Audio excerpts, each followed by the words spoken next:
Passengers చాలా నచ్చింది నాకు మూవీ. ఎలా మిస్ చేసే ఇన్ని రోజులు అనిపించింది. ఎమోషనల్గా చాలా బాగుంది. ఎర్త్ నుంచి హోమ్ స్టీడ్ అనే ప్లానెట్ వైపు 120 ఇయర్స్ జర్నీ చేస్తున్న ఒక స్పేస్ షిప్ లో హైబర్నేషన్ పాడ్ లో ఫెయిల్యూర్ జరిగి నిద్రలేచిన జిమ్ అనే క్యారెక్టర్ కి మిగతా రెస్ట్ ఆఫ్ ద ఇయర్స్ ఎలా స్పెండ్ చేశాడు అండ్ మిగతా క్యారెక్టర్స్ తో మాల్ ఫంక్షన్ అయిన షిప్ ని ఎలా కాపాడాడు, ఇది plot. Most of the cinema space ship లోపలనే ఉంటుంది.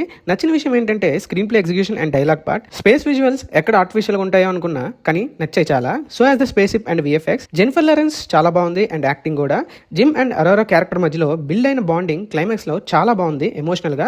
అరోరా క్యారెక్టర్ వాయిస్ ఓవర్ తో మూవీ ఎండ్ అవుతుంది. బట్ హోమ్ స్టేడ్ ప్లానెట్ లోపల విజువల్స్ చూపిస్తారేమో అనుకున్నా, చూపించాల్సింది. స్క్రీన్ ప్లే ఎంత బాగా రాసుకున్నారంటే అరోరా క్యారెక్టర్ వచ్చినంత వరకు కొంచెం lag and slight bore feel అవుతాం. సేమ్ హోల్ స్పేస్ షిప్ లో ఒకే వ్యక్తి 1 year స్పెండ్ చేస్తే ఎలోన్ గా అదే ఫీల్ ఉంటుంది. మరి సినిమాటోగ్రఫీ బాగుంది. మ్యూజిక్ స్పెసిఫిక్ థీమ్ అంటూ నేనేం ఎక్స్పీరియన్స్ చేయలేదు, బట్ ప్లెజెంట్ గా సీన్స్ కి తగ్గట్టు పర్లేదు. Still Interstellar is the best space film I have ever watch till now. దాన్ని ఎక్స్పీరియన్స్ బీట్ చేసే ఫిలిం ఇంకా నేను ఎక్స్పీరియన్స్ చేయలేదు. ప్యాసింజర్స్ మూవీ మాత్రం ఫేవరెట్స్ లిస్ట్ లో యాడ్ చేయొచ్చు.